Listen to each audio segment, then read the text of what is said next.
Muy buenos días y buenas tardes a todos los que estáis participando en este curso de formación sobre prevención y buenas prácticas en distintos ámbitos de nuestra misión IDENTE, que, como os hemos contado, comprenderá 3 encuentros.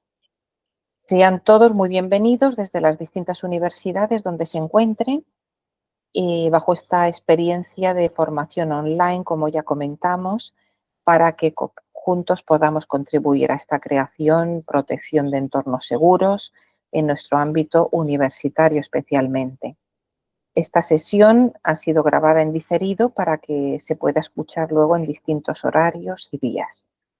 La modalidad de esta formación es que todos los inscritos, tanto personalmente como en grupos, puedan estudiar y profundizar el material y posteriormente elaborar preguntas, compartir dudas y experiencias.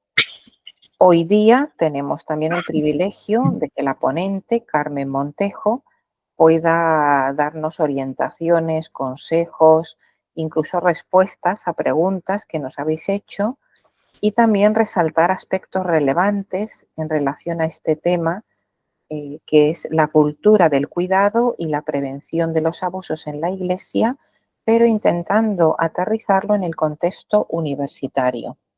Por ello, agradecemos de modo especial a Carmen por su generosa disponibilidad a compartir hoy con nosotros su experiencia y saber en este tema tan delicado, pero en el que tenemos que estar formados y en el que además todos somos responsables en la universidad.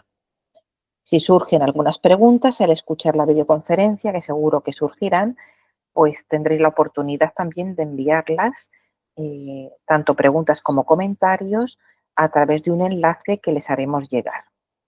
Doy paso ahora a Montserrat Lafuente, quien presentará a nuestra ponente Carmen Montejo.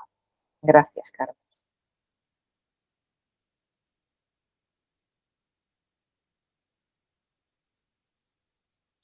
Micrófono, Monse.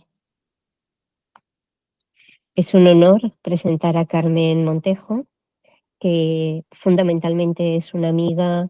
Hemos entrado en relación precisamente pues, por el interés común y la responsabilidad en nuestras congregaciones y en la Iglesia en relación con este tema de un cuidado particular para prevención del abuso. Carmen vive en Madrid, está casada, madre de 2 hijos y una hija, y es hermana general de la Orden de Agustinos Recoletos. Nació en Vitoria y es licenciada en Medicina y Cirugía por la Universidad de Navarra, además especialista en Medicina Familiar y Comunitaria. En el aspecto profesional ejerce como médica de familia en el Centro de Salud Universitario Canillejas de Madrid desde hace casi 30 años y es tutora de MIR, forma médicos internos residentes. Y también estudiantes de quinto y sexto curso del grado de Medicina de la Universidad de Alcalá.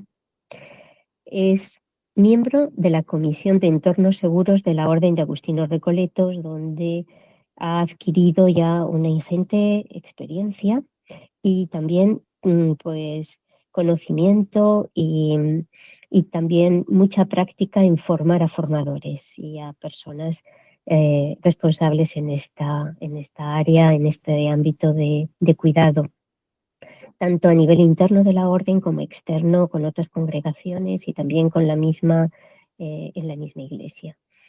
Es responsable de la Comisión de Política de Género y de la Comisión de Protección de Menores de Arcores, España. Arcores es una red solidaria de la Orden Agustina. Por otra parte, es miembro del Grupo Justicia y Reparación para las Mujeres Víctimas de Abuso en la Iglesia y de la Comisión Diocesana que tiene por nombre Por una vida libre de violencia contra las mujeres, de la Archidiócesis de Madrid, donde también han publicado pues, distintas unidades didácticas para seguir formando a agentes en este ámbito. Es miembro del Grupo de Trabajo de Atención al Victimario, dependiente del Servicio de Coordinación y Asesoramiento de las Oficinas de Protección de Menores de la Conferencia Episcopal Española, donde trabajamos codo a codo, y estamos a punto de publicar lo que queremos que sea una guía de atención, de cuidado especial del victimario. Tema poco trabajado, pero que consideramos de crucial importancia y atención.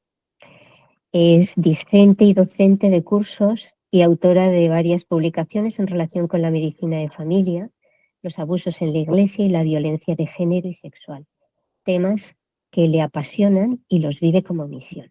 Así que gracias por todo, Carmen, y especialmente por tu disponibilidad para contribuir en este esfuerzo conjunto. Muchas gracias por la presentación, Monse, María Isabel, Marga, por la invitación de vuestro equipo para impartir esta charla, y gracias a todos los que vais a escuchar y os vais a implicar en este trabajo común. Bueno, pues directamente empiezo con esta presentación. Lleva por título Cultura del cuidado y prevención de los abusos en la Iglesia, el contexto universitario. Bueno, quería decir en primer lugar que bueno, como han dicho mis compañeras, pues mi experiencia se ha desarrollado en el ámbito de la Iglesia, ¿no? Luchando por la prevención y la eliminación de los abusos en la Iglesia, y desde aquí voy a hablar, ¿no? Entiendo el contexto universitario cuando se trata de una universidad católica o de inspiración católica, pues como un contexto pastoral dentro de la Iglesia, ¿no? Como puede ser, pues eso, dentro de la pastoral educativa, pero como puede ser también una parroquia o una obra social. Entonces, en este sentido, hablaré de abusos en la Iglesia, que trataré de aterrizar en el contexto universitario, y a veces hablaré de abusos en la universidad, pero partiendo siempre, teniendo el paraguas de los abusos en la Iglesia, ¿no? He intentado incorporar también pues, conocimientos que vienen de las ciencias sociales, ¿no?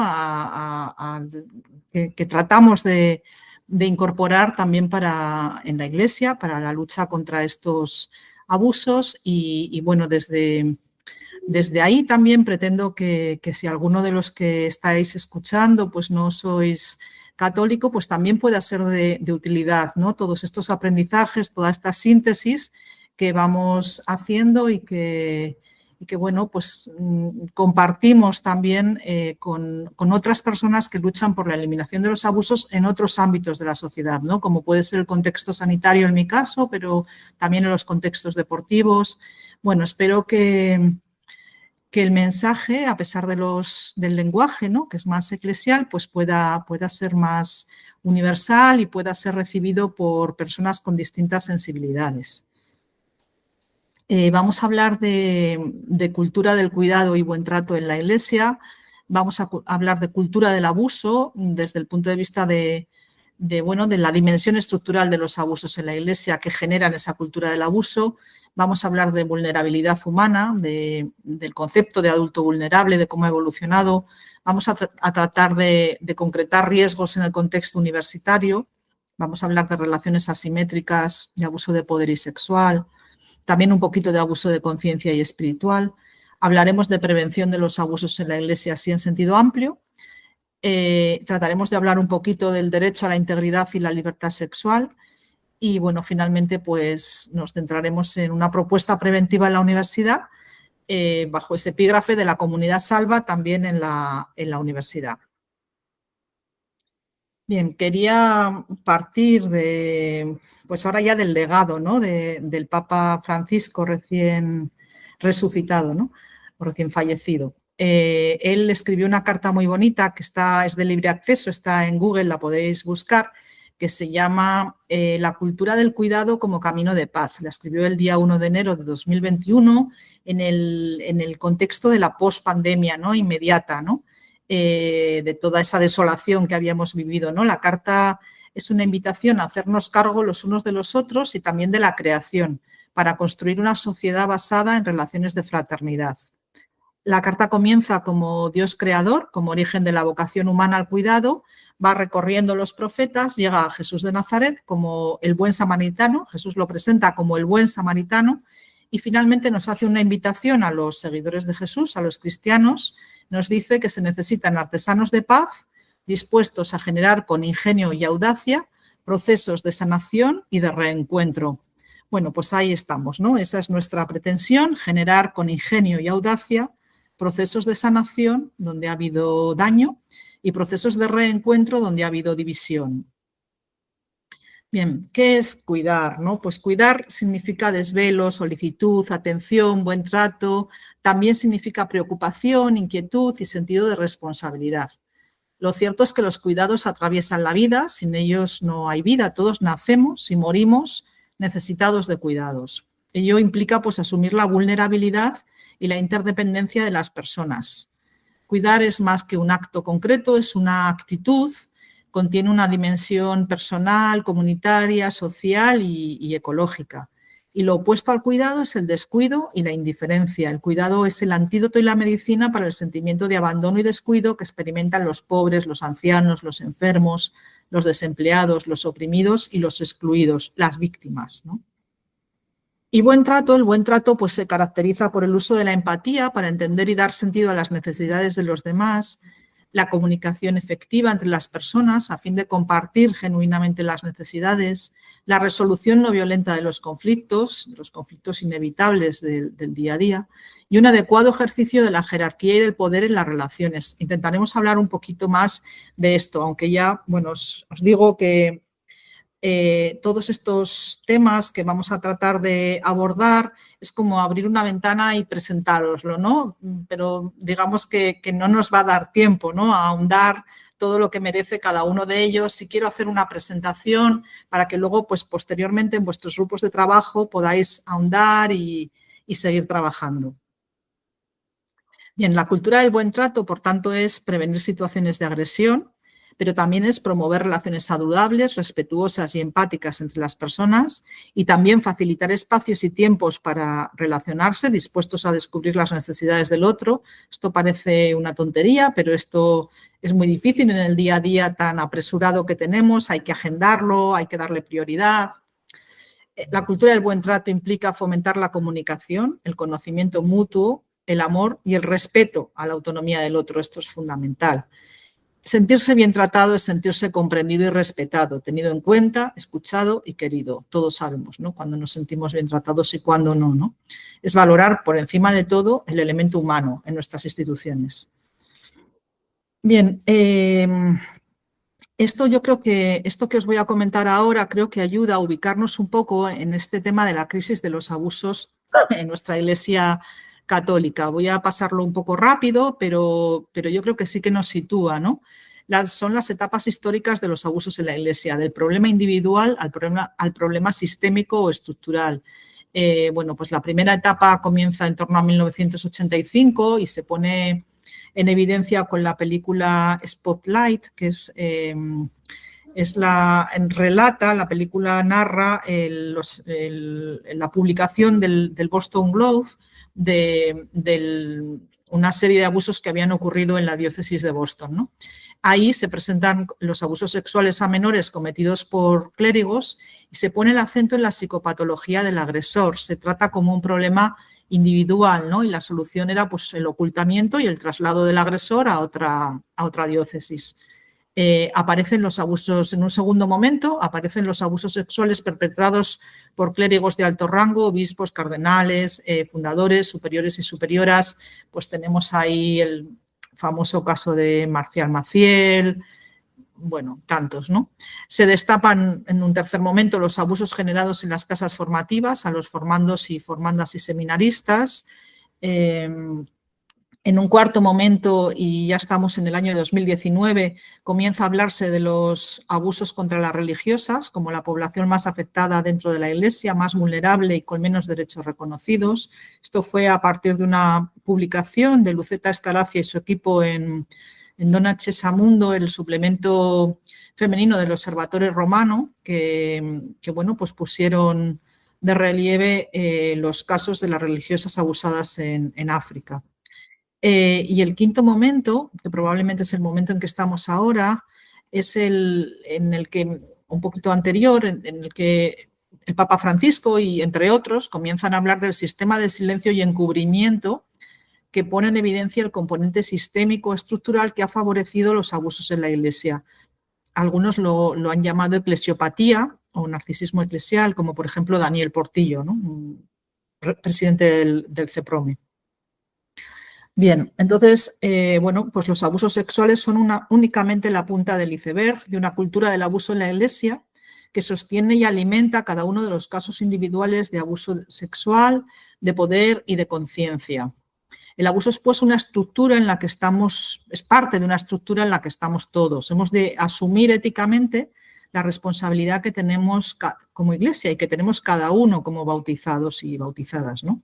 Comienza así una reflexión y un camino con una pregunta de fondo que es clave, que es cómo nos relacionamos entre nosotros en nuestra Iglesia, en nuestros contextos pastorales, en nuestra universidad. Pregunta que hace referencia al uso del poder e implica la estructura jerárquica de la Iglesia, el llamado clericalismo, la rendición de cuentas, la participación de los laicos, de las mujeres, la sinodalidad, cómo entendemos la obediencia, la madurez afectiva, etc. Como veis, pues es un reto complejo, ¿no? Es responder a esa pregunta de cómo nos relacionamos entre nosotros en nuestra Iglesia. Bien, el Papa Francisco reconoció y nombró esa cultura del abuso como manera de comprender esa dimensión estructural de los abusos en la Iglesia y formuló la tolerancia cero, ¿no? La tolerancia cero contra los abusos, el nunca más a la cultura del abuso, así como al sistema de encubrimiento que le permite perpetuarse, exige trabajar entre todos para generar una cultura del cuidado que impregne nuestras formas de relacionarnos, de rezar, de pensar, de vivir la autoridad, nuestras costumbres y lenguajes y nuestra relación con el poder y el dinero, es decir, que impregne toda nuestra vida. Hoy sabemos que la mejor palabra que podemos dar frente al dolor causado es el compromiso para la conversión personal, comunitaria y social, que aprenda a escuchar y cuidar especialmente a los más vulnerables. Bien, vamos a hablar de la vulnerabilidad. Pues cuando hablamos de abuso y cuando hablamos de cuidado es ineludible hablar de la vulnerabilidad que se ha ido comprendiendo cada vez de una manera más amplia. Ellos nos han ayudado investigadores, como por ejemplo Carolina Montero, teóloga chilena. Ella ha contribuido a ampliar el concepto de vulnerabilidad más allá de lo que hemos entendido clásicamente como persona vulnerable, aquella con una carencia que era susceptible de ser dañada o herida, ¿no?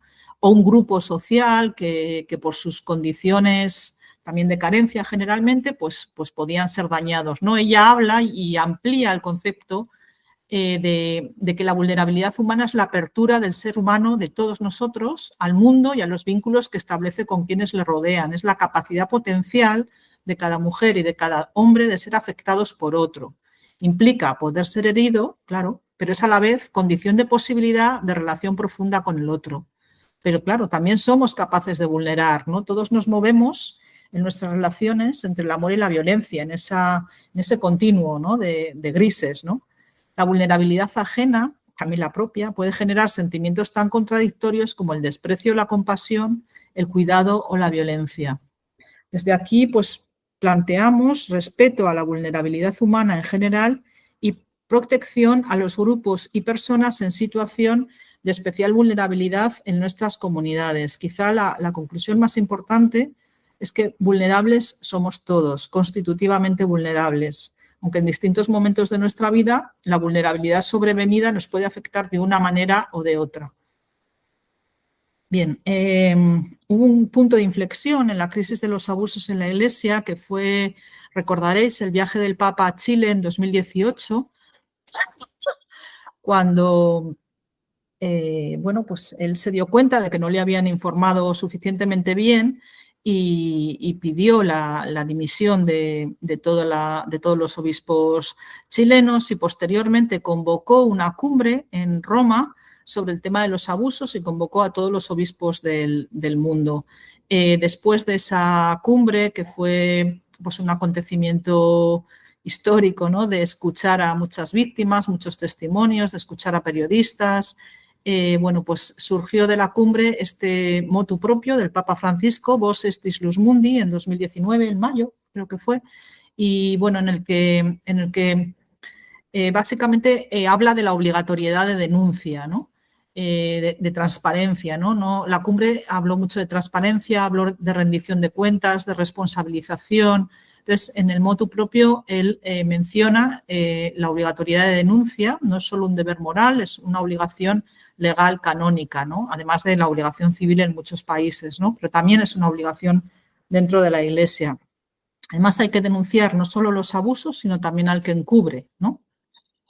Bueno, en el motu propio recoge especialmente la necesidad de protección a las víctimas, de fomentar un entorno seguro para que las víctimas y los testigos puedan hablar. No solo se trata ya de abuso sexual a menores, también habla de abusos a personas vulnerables, que luego veremos también cómo ha evolucionado el concepto de adulto vulnerable que escribió en Vos Estis Lux Mundi. Después habla también, incluye el abuso de autoridad o de conciencia, o sea que hablamos ya de abusos no sexuales, que es otro punto muy importante, ¿no?, otro avance. Habla también de lo que os decía también de la responsabilidad de los obispos y superiores religiosos en la denuncia, ¿no?, en que deben ser investigados por encubrimiento si es el caso, ¿no?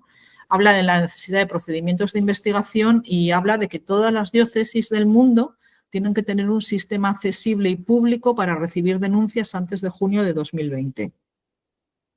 Bien, el concepto de adulto vulnerable que os voy a leer ahora corresponde a una modificación del motu propio de Francisco. Os dije que el inicial era de 2019, pues hay una modificación del 2023. Bueno, os leo la definición. Adulto vulnerable es cualquier persona en un estado de enfermedad, de deficiencia física o psicológica o de privación de la libertad personal que de hecho limite incluso ocasionalmente su capacidad de entender o de querer o en cualquier caso de resistir la ofensa. Bien, esta limitación ocasional para entender, querer o resistir la ofensa debido a una situación concreta, o sea, es una limitación ocasional que se debe a una situación concreta. Sería, por ejemplo, una situación concreta puede ser una relación de asimetría de poder. Esto es una novedad porque ya la vulnerabilidad, adulto vulnerable o persona vulnerable, ya no implica únicamente una limitación permanente de la persona, ¿no?, como una discapacidad, una minusvalía, ¿no?, sino que cualquier persona puede ser en un momento determinado un adulto vulnerable si está en una situación de limitación ocasional de su capacidad de resistir o de entender la ofensa, ¿no? Como hemos dicho, por ejemplo, en el contexto de una relación pastoral, en el contexto de una relación académica, de asimetría de poder. Esto es muy importante y tiene mucho que ver con esa evolución del concepto de vulnerabilidad que hemos mencionado, de entender que todos somos vulnerables. En un momento dado, todos podemos ser un adulto vulnerable. Yo creo que este es un paso muy importante que después, bueno, quizá no ha tenido está todavía en proceso, ¿no?, los ajustes normativos necesarios para sancionar los casos de abusos contra adultos en situación de vulnerabilidad, ¿no? Pero es un paso muy importante. Entonces, bueno, se amplía significativamente el concepto de vulnerabilidad a cualquier adulto en una situación de especial vulnerabilidad, como sería, por ejemplo, una relación académica docente-alumno o una relación pastoral. Bien, lo que subyace a ese estado de enfermedad, deficiencia física o psicológica o de privación de la libertad personal, bien por tratarse de un adulto habitualmente incapacitado con una minusvalía, como decíamos, ¿no?, o con una limitación ocasional, es la imposibilidad de otorgar consentimiento libre.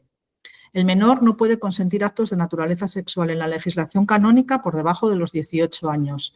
Así, el adulto vulnerable, por incapacidad habitual u ocasional, al considerarlo equiparable al menor, tampoco podría otorgar un consentimiento válido, pues no sería un consentimiento libre, sino viciado. De esto luego enlazaremos con esto más adelante. Bien, desde aquí vamos a entender o vamos a hacer una mirada a los abusos que pueden ocurrir a personas adultas. Vamos a hablar de abusos entre adultos, no vamos a hablar ahora de abusos a menores, pues estamos en el contexto universitario, en relaciones, abusos a personas adultas en relaciones asimétricas. Y además, bueno, lo cierto es que en toda esta crisis de los abusos, todas las medidas preventivas que se están implementando pues, en los colegios, en las parroquias, están siendo efectivas y es cierto que los abusos a menores están disminuyendo. Actualmente los abusos sexuales adultos en los contextos eclesiales son más frecuentes que los abusos a menores. Detrás de cada abuso sexual, lo hemos dicho antes, siempre hay un abuso de poder que se produce en una relación asimétrica. La asimetría de poder con un menor tiene que ver con la edad, pero con un adulto tiene que ver con otras condiciones, ¿no? Como es esa asimetría de desigualdad de poder, digamos, ¿no? En un marco de desigualdad de poder, ¿no? De desigualdad radical. La asimetría no es solo por edad, ¿no? Sino también entre adultos, deja a una de las partes en situación de vulnerabilidad. Cualquier persona que se encuentre en una relación pastoral o de ayuda o en una relación académica con otra persona en la que deposita la confianza y en la que existe una diferencia de poder entre ambas partes, se encuentra en una situación de vulnerabilidad y es, por tanto, un adulto vulnerable. Y esto es de manera especial en contextos afectivamente significativos o religiosos. Y la persona que es en esa relación asimétrica se encuentra en una posición de preponderancia es la que tiene el deber de cuidado en esa relación. Bien, las relaciones asimétricas, pues es cierto que son necesarias y no son negativas a priori, ¿no? Están presentes en la iglesia y también en la familia, en la escuela y en la universidad, en las relaciones terapéuticas entre los psicólogos, los médicos y los pacientes, etcétera, ¿no? Entonces, ¿cuándo son adecuadas estas relaciones de poder? Pues las relaciones de poder adecuadas son las que reconocen, validan, dan espacio a la libertad de las personas, favorecen el pensamiento crítico y la integración e integridad afectiva y espiritual.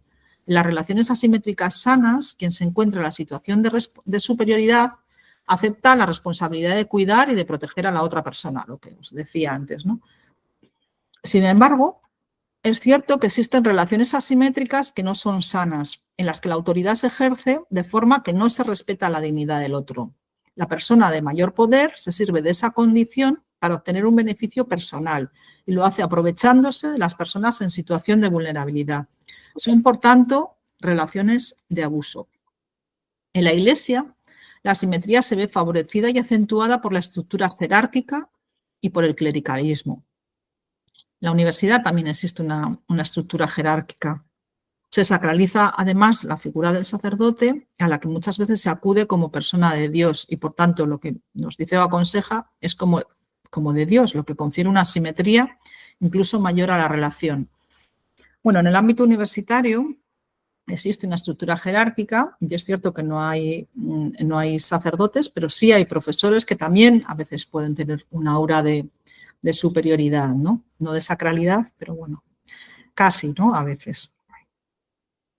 Bien, abusos a personas adultas en relaciones asimétricas en el contexto universitario.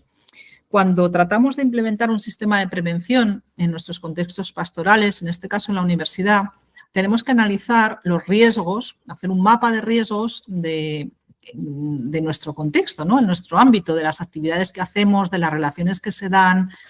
Este es un pequeño análisis de los riesgos que pueden ocurrir y muy superficial, que pueden ocurrir en las relaciones universitarias, ¿no? Por ejemplo, en la relación docente-estudiante, profesor-estudiante, el profesor es el que decide los contenidos, evalúa y tiene control sobre las calificaciones. Puede haber, por tanto, riesgo de abuso, ¿no? De poder psicológico e incluso sexual si hay un mal uso de la posición de autoridad.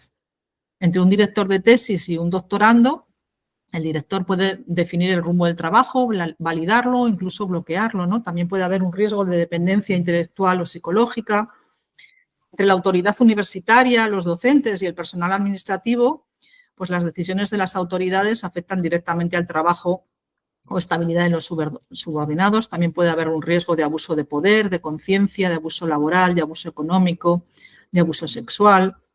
Entre los estudiantes entre sí también, en sus grupos, comisiones, en las ayudantías, también puede haber jerarquías marcadas en las que también puede haber riesgo de abuso de poder psicológico o sexual. Yo creo que es un reto que vosotros en vuestras universidades pues hagáis este un análisis de los riesgos, ¿no? Y cuando uno hace un análisis de riesgos y un mapa de riesgos, trata de implementar también medidas de protección, de mitigación de esos riesgos. Es un trabajo interesante. Bien, vamos a definir ahora un poquito los distintos tipos de abusos. Vamos a hablar del abuso de poder en la Iglesia, como lo define la Pontificia Comisión para la Protección de Menores. Es la Comisión Vaticana, ¿no?, de Tutela Minorum, ha abordado el abuso de poder como una de las raíces del abuso sexual, espiritual y de conciencia dentro de los contextos eclesiales, y dice: es el uso distorsionado de la autoridad conferida por un cargo o función eclesial para controlar, manipular o someter a otra persona. Este abuso puede expresarse en forma de abuso espiritual, psicológico, sexual o de conciencia. Y en el Papa Francisco también dice: el abuso de poder y de conciencia ha sido un terreno fértil para la corrupción y el encubrimiento. Vos Estis Lux Mundi, el documento que os mencionaba, el abuso de autoridad se produce cuando un clérigo religioso o un laico con responsabilidad usa su posición para obligar a alguien a realizar, sufrir o tolerar actos de abuso sexual u otros comportamientos contrarios a la dignidad personal. El abuso de poder también está definido en la universidad. La UNESCO lo define como la utilización indebida del rol académico o institucional para influir, presionar o manipular a estudiantes, colegas o personal administrativo, vulnerando principios de equidad, libertad académica y respeto. En los códigos de ética de distintas universidades también se recoge el abuso de poder académico. Alguno, por ejemplo, lo nombra como toda acción o decisión de un miembro del personal docente o administrativo que exceda o desvíe el uso de su autoridad para obtener beneficios indebidos, castigar injustamente, discriminar o limitar la autonomía del otro. Bien, en el contexto universitario también nos podemos encontrar con acoso.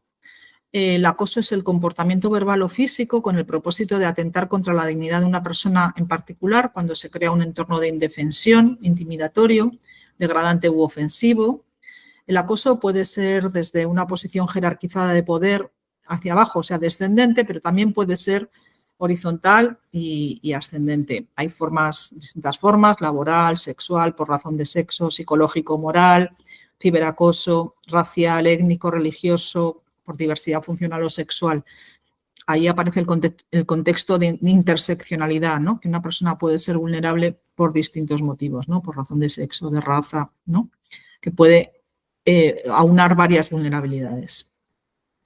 Bien, el abuso de conciencia, voy a pasar muy rápida. Todo esto merecería mucho más tiempo, pero bueno, no, ya hemos dicho que íbamos a mostrarlo. Solamente. El abuso de conciencia es el intento de anular la libertad de otra persona, haciendo que pierda la capacidad de tomar decisiones y de dirigir su propia vida. Y el abuso espiritual está muy relacionado con el abuso de conciencia, pero va de la mano. Pero en el abuso espiritual nos referimos en contextos religiosos cuando alguien usurpa el lugar de Dios. En lugar de ayudar a la persona a encontrar a Dios, la persona que acompaña usurpa el lugar de Dios. Y entonces, al hacerlo, distorsiona la noción de Dios y priva a la víctima de sus propios recursos espirituales. Señales de alarma de un posible abuso de poder, de conciencia o espiritual: ocupar el lugar de Dios en la conciencia de otra persona. No, en este caso, el director o acompañante espiritual dice a la persona: tienes que hacer lo que yo te digo porque yo te estoy hablando en nombre de Dios, ¿no?, en lugar de que la persona descubra a Dios en su propio interior, ¿no? Infantiliza al acompañado para crear dependencia. Se posiciona como un mediador indispensable y único y exclusivo con Dios. Invade la intimidad, le exige secreto, le aísla. Esto no se lo cuentes a nadie más, está prohibido que te confieses con nadie más. Culpabiliza el nombre de Dios, viola la confidencialidad, ¿no?, cuenta las confidencias a cualquiera, ¿no? Silencia las críticas en nombre de Dios, por el bien de la Iglesia y del grupo, por el bien de la Iglesia y del grupo. Esto no lo digas, por el bien, ¿no? ¿Entendéis? Explota la vulnerabilidad de una persona para controlarla, ¿no? Generalmente son muy hábiles, ¿no?, para localizar cuál es su fragilidad, ¿no? Si es una fragilidad económica, si es una fragilidad psicológica o emocional. Usa la palabra de Dios para justificar prácticas sexuales. deja que te bese con los besos de tu boca, ¿no? Con los besos de su boca, ¿no? Este sería el abuso espiritual sexualizado, ¿no? Que bueno, hemos visto en sentencias recientes como las del caso Rubnik, por ejemplo, ¿no? Un ejemplo de abuso espiritual sexualizado.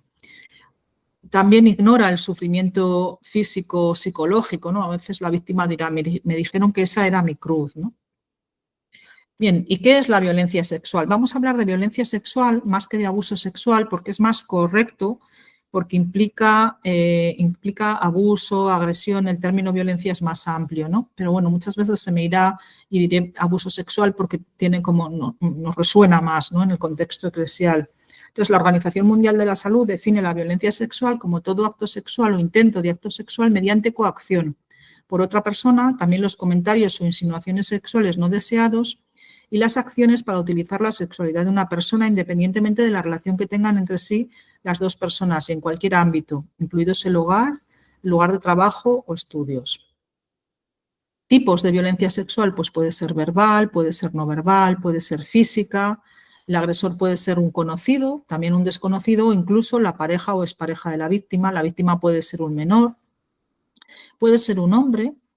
También existe la violencia sexual contra los hombres y además está especialmente invisibilizada porque pues por la vergüenza, por la culpa, muchas veces permanece muy oculta y además es una violencia con una agresividad muy intensa, más a veces incluso que contra las mujeres, ¿no?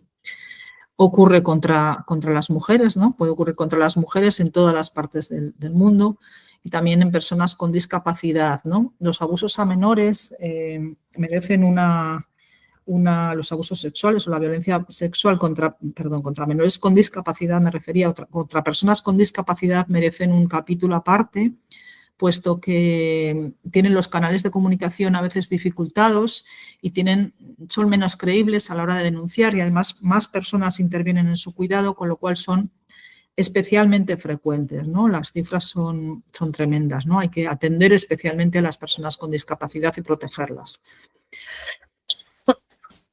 Bueno, por seguir con el glosario de términos, ¿qué entendemos por violencia de género? Cualquier tipo de violencia, ya sea verbal, psicológica, física o sexual, que se ejerce contra una persona por razón de su género. Dentro de este concepto se contiene el de violencia contra las mujeres, el cual se define a su vez como todo acto de violencia basado en la pertenencia al sexo femenino que tenga o pueda tener como resultado un daño o sufrimiento físico, sexual o psicológico para la mujer, tanto en el ámbito público como en el privado. Y tipos, pues la violencia en la pareja o expareja, feminicidios, violencia sexual, trata de seres humanos, mutilación genital femenina y matrimonio infantil. Quería hacer una mención al tema de la pornografía online porque en todo el mundo pues las cifras de violencia sexuales se están incrementando de forma alarmante, ¿no? De todos los tipos de violencia, también de violencia de género. Bueno, pues lo cierto es que la pornografía está educando sexualmente a los niños y jóvenes en la violencia sexual contra las mujeres. Bueno, ya hemos dicho que no solo contra las mujeres, en la violencia sexual. Propaga la cultura de la violación. Normaliza las relaciones de dominación-sumisión. Representa a las mujeres como meros objetos sexuales para satisfacer las necesidades sexuales de los varones. Y lo cierto es que ha habido un aumento masivo del consumo y del tráfico mundial de pornografía tras la COVID-19. Incluido la pornografía infantil o material, el uso del material de explotación sexual infantil, que es alarmantemente alto, el consumo del mismo, que es delictivo de por sí y que además los umbrales de violencia son cada vez mayores. Así el Papa Francisco dice en la red se están propagando fenómenos extremadamente peligrosos, la difusión de imágenes pornográficas cada vez más extremas porque con la adicción se eleva el umbral de estimulación. Bien, espacios donde sufren violencia sexual las mujeres jóvenes. Esto es fruto de un estudio de la Universidad de Barcelona sobre mujeres jóvenes a las que preguntaban sobre sus primeras relaciones sexuales y en un estudio sobre el consentimiento en las primeras relaciones sexuales de las mujeres jóvenes, que la verdad que pone los pelos de punta, ¿no? Y ellas dicen que en los lugares de ocio o de fiesta asociados al alcohol y a las drogas, en la pareja, en el ámbito educativo, ¿no? Cuando les hacen bromas o comentarios de contenido sexual sin desearlo, cuando invaden su espacio, cuando les hacen insinuaciones a cambio de beneficios laborales o económicos y, por supuesto, en la red, ¿no? Bien, todo esto, ¿no? Todo este panorama horrible, abusivo que os he lanzado, ¿no? Exige una respuesta, ¿no? Una respuesta preventiva y exige una respuesta desde la fe, ¿no? A nosotros los cristianos, ¿no? Y pongo ahí una respuesta desde la fe porque la entiendo como una respuesta integral, ¿no? Bueno, como dice aquí, ¿no? La prevención de los abusos en la Iglesia es un reto de cuidado transversal en toda la acción pastoral, parroquial, educativa y social que nos atañe a todos, ¿no? Si además es que si no nos atañe a todos no va a funcionar, ¿no? Este reto transversal requiere centrar la atención no tanto en normas y protocolos, que es lo técnico, ¿no? Aunque también, como en identificar y sanar las relaciones, las dinámicas y los contextos que generan los abusos de poder, de conciencia, espirituales y sexuales, pues en nuestras instituciones, en nuestras universidades, en este caso, ¿no? La misión en nuestras obras es me pongo al servicio del otro.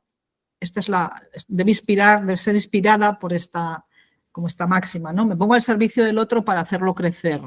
Establecer relaciones entre nosotros y con nuestros destinatarios en los que se dé el reconocimiento del otro como otro, diferente a mí, con otros intereses, ¿no? Con otro rostro, ¿no? El respeto, la confianza y el cuidado mutuo. En las relaciones asimétricas, ser custodio de la dignidad del otro. Bien, entonces, partiendo de eso, vamos a hablar un poquito de prevención de los abusos en la Iglesia. Los supervivientes de abusos piden a la Iglesia que se lleven a cabo los cambios necesarios para que estos no vuelvan a ocurrir, que no haya más víctimas, ¿no? Esto, bueno, tenemos una obligación moral en la Iglesia que es dar centralidad a las víctimas. También la comunidad cristiana, sacudida por los escándalos de los abusos, anhela la no repetición de estos graves delitos. Es cierto, como hemos comentado, que la prevención es eficaz donde se ha implementado, ha habido una clara disminución de los abusos a menores. Es cierto también que esta devastadora crisis es también, y así creo que tenemos que vivirla, como es una oportunidad de conversión institucional, pastoral, comunitaria y personal en último término. Bueno, ahí pretendemos propuestas de cuidado y buen trato para generar entornos seguros. Entendemos por entornos los espacios, las actividades y las relaciones en nuestras instituciones en los que se dé el reconocimiento del otro, el respeto, la confianza y el cuidado mutuo.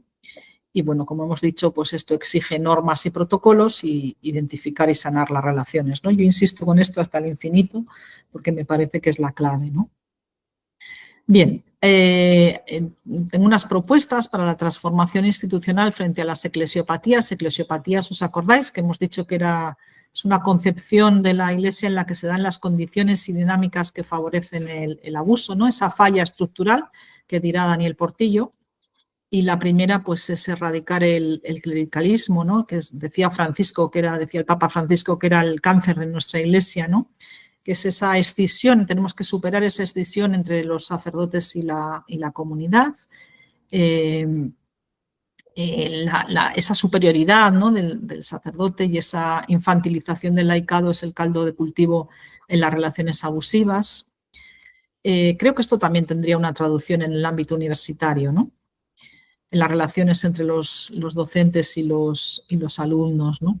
Que es cierto que son relaciones asimétricas, pero igual hay que buscar un poco la corresponsabilidad, la horizontalidad, ¿no? Dar voz también a los que están abajo, ¿no? Bien, desarrollar la sinodalidad ante el clericalismo y la jerarquía. Se nos abre un camino de participación horizontal, ¿no? De escucha. Creo que esta palabra sinodalidad es compleja, pero habla de caminar juntos, de escucharnos, ¿no? Creo que también se puede aplicar en el ámbito universitario. La coherencia evangélica frente a la preocupación por la reputación y los errores del pasado, ocuparnos de la sanación y de la reparación de las víctimas, ¿no? Poner a las víctimas en el centro, lo que decíamos antes, la transparencia, la responsabilización y la rendición de cuentas. ¿Qué significa esto en nuestras instituciones católicas? Pues significa evaluar la gestión y el trabajo pastoral de cada miembro, de cada uno de nosotros, evaluar la gestión y el trabajo cada miembro de la universidad con responsabilidad, ¿no? Creo que estamos poco acostumbrados en la cultura católica, sobre todo los que no somos sajones, ¿no? A esto de la rendición de cuentas, ¿no? Parece que en el mundo laboral se nos va exigiendo, pero en el mundo, en las instituciones eclesiales nos cuesta. Parece que todo es de buena voluntad, ¿no? Y eso nos exime de rendir cuentas, pero eso es una falla, ¿no? Se habla de la separación de poderes en la Iglesia, se habla de la importancia de la participación de las mujeres, ¿no? También en equilibrio, ¿no? Se habla de la formación afectivo-sexual y acompañamiento de los sacerdotes y de todos los agentes de pastoral, ¿no? Creo que son retos que también podemos aplicar a nuestras instituciones universitarias. Bien, propuestas para las actuaciones y relaciones pastorales, el cuidado como relación ética. Todas las relaciones pastorales y de acompañamiento y docentes y académicas se han de enmarcar en una relación de cuidado entre personas, me pongo al servicio del otro para hacerlo crecer, recuperar la confianza que cuida ante toda persona que se aproxime buscando refugio espiritual, orientación académica. En las relaciones asimétricas, ser custodio de la dignidad del otro desde el reconocimiento y el respeto. Vincularnos de forma saludable y humanizadora para hacer crecer al otro, establecer relaciones horizontales. No digo que haya que anular las asimetrías, pero sí que quizá hay que buscar horizontalizar las relaciones en la medida de lo posible, ¿no? Para compartir el poder entre todos.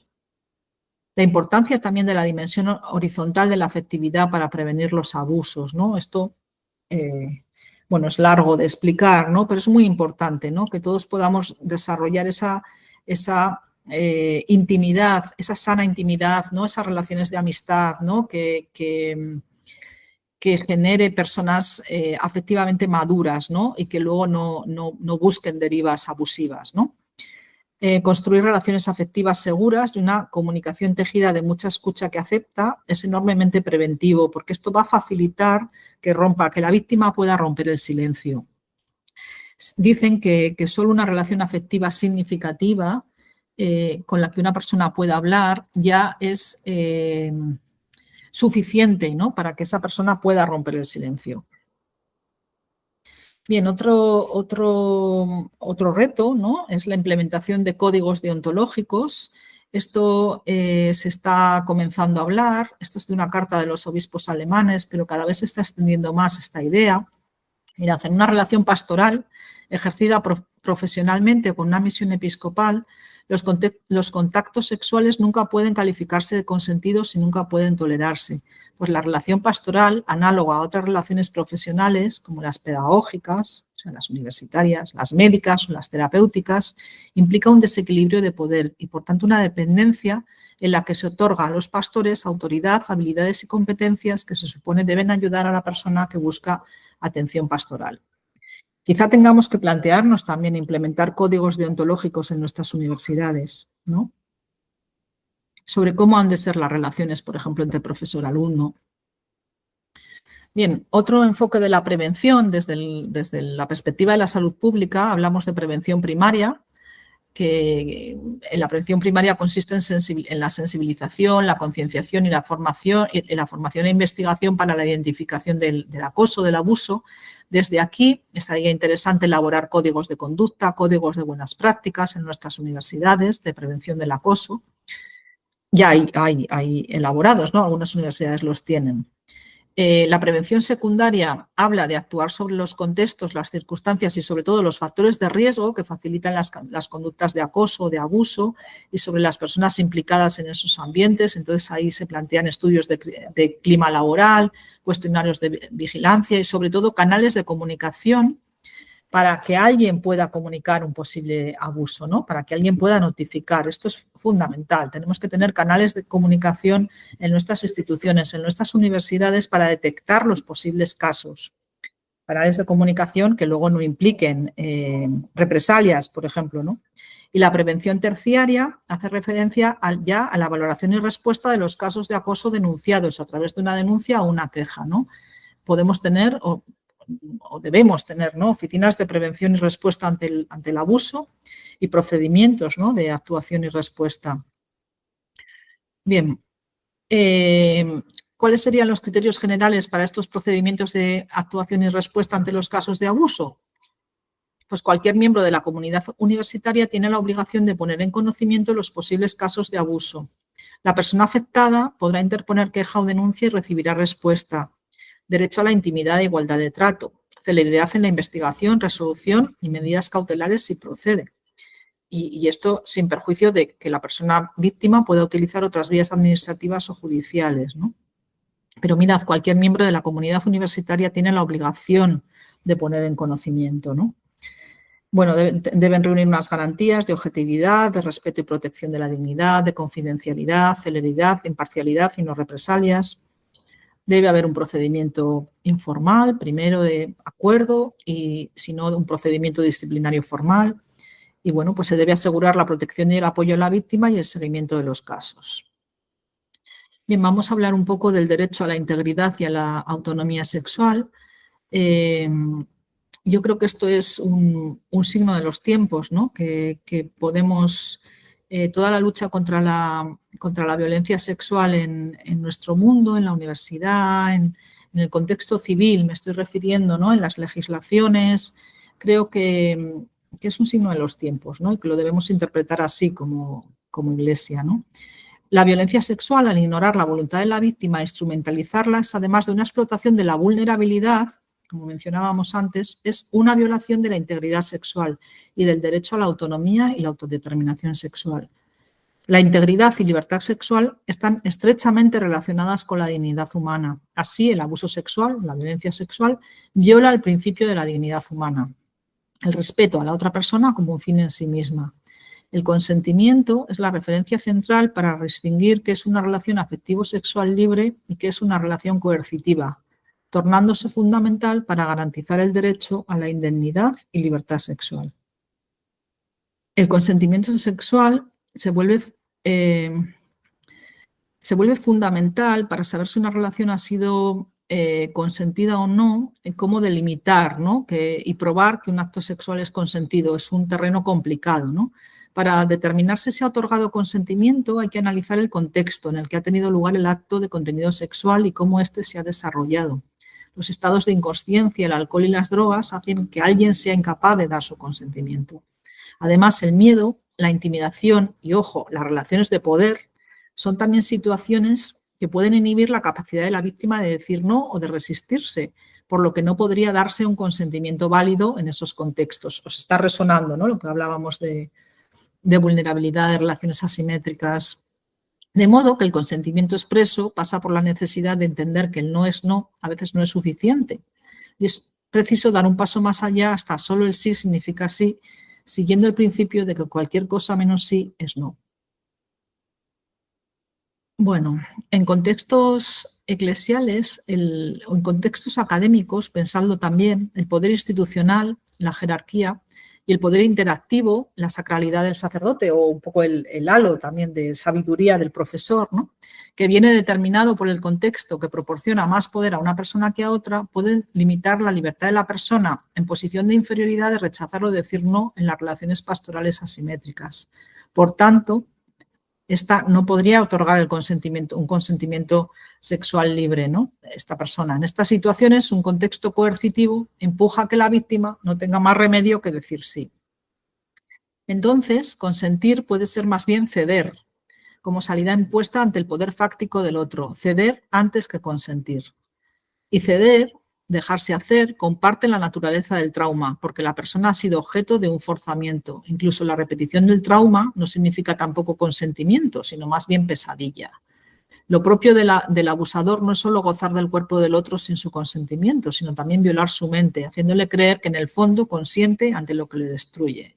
Hasta que un día se produce un despertar a una nueva realidad, aquello a lo que se cedió no tiene nada que ver con consentir, porque la persona ha sido un juguete en manos de la perversa estrategia del otro que la ha instrumentalizado para satisfacer su pulsión. Esto nos dice Clotilde Leguil en este interesante libro que es Ceder no es consentir. Bien, propuestas de buen trato para eliminar la violencia sexual en la universidad. Entrenar la mirada y el oído para detectar situaciones de violencia sexual en mi entorno, eso es lo que os propongo. pedir ayuda si estás sufriendo violencia, ofrecer ayuda si eres testigo de violencia sexual o de otro tipo en tu grupo de amigos o en tus compañeros, no permanecer indiferente, señalar al agresor y apoyar a la víctima y construir una red de apoyo alrededor de la víctima y aislar al agresor, no al revés, no aislar a la víctima y apoyar al agresor, ¿no? Este es en el caso de que seamos testigos, ¿no? Bien, porque la comunidad salva también en la universidad es esta propuesta. Primero es romper el silencio, porque el silencio en torno a la violencia sexual aumenta la misma, por 3 razones, porque el agresor queda impune y puede repetir, porque el mensaje que se transmite a la comunidad es que se puede acosar o agredir y no hay consecuencias para el agresor, el entorno protege al agresor, porque hay una desprotección de la víctima que queda sumida en el desánimo, en la culpabilización, en la crisis de sentido, ¿no? Para romper el silencio es fundamental al menos una relación estable de calidad con una persona que le apoye, en la que pueda confiar, que os decía antes. Favorecer este tipo de relaciones en la universidad es enormemente preventivo, ¿no? Ojalá seamos nosotros esa relación estable de calidad, ¿no? En la que podamos servir de apoyo, ¿no? A alguien que esté sufriendo. Crear redes de apoyo. Para prevenir e intervenir se necesitan alianzas y crear espacios y relaciones de apoyo. No se trata de que nadie haga todo, sino que todos podamos hacer algo posicionándonos siempre al lado de la víctima.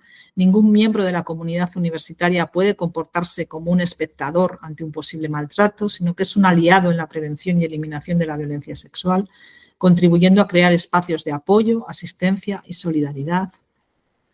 Y proteger a quien protege a las víctimas. La violencia sexual, la violencia en general es aisladora, ¿no? Que las víctimas no encuentren apoyo en la institución es la estrategia de los agresores para perpetuar la violencia. Se impone la ley del silencio que garantiza el aislamiento de las víctimas. Para ello, los agresores atacan a quien cree y apoya a la víctima. Son víctimas de segundo orden, ¿no? ¿Cómo les atacan? Mediante la difamación, calumnias, persecución, amenazas, represalias. Bien, os dejaba un caso práctico. María es estudiante de primero de Ingeniería Industrial en su universidad. Está muy ilusionada con la carrera que siempre soñó. El profesor de matemáticas le ha citado en su despacho para explicarle los fallos que ha tenido en el primer examen del curso.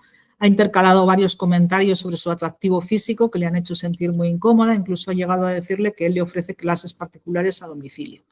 María ha rechazado la oferta, pero él le ha insistido sugiriéndole que así aprobaría. María, muy agobiada, se lo ha contado a Carla y a Pedro, compañeros con los que ha iniciado una muy buena relación de amistad.